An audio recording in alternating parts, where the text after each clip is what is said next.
கல்வி அறிவு இல்லாத சமூகத்தை மாற்ற வேண்டும் என்பதே பாஜகவின் முக்கியமான நோக்கமா? யார் சொல்றது?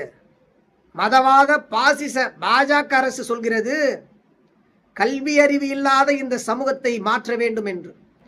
குறிப்பா நிதி பற்றாக்குறையை காரணம் காட்டி உத்தரப்பிரதேச மாநிலத்தில் 5000 பள்ளிகளை மூட உத்தரவிட்டவர்தான் பாஜக அரசனுடைய முதலமைச்சர் யோகி ஆதித்யநாத்.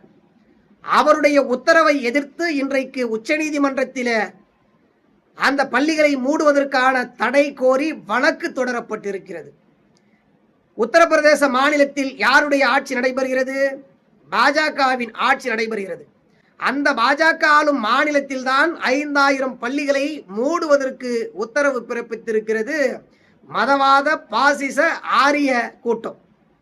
ஆனால் கல்வி நிதியை தமிழ்நாட்டுக்கு தரவில்லை என்று சொன்னாலும் மாநில அரசனுடைய நிதியை போட்டு மாணவர்களுடைய கல்வி கனவை நனவாக்குகிறது தான் திராவிட மாடல் அரசு.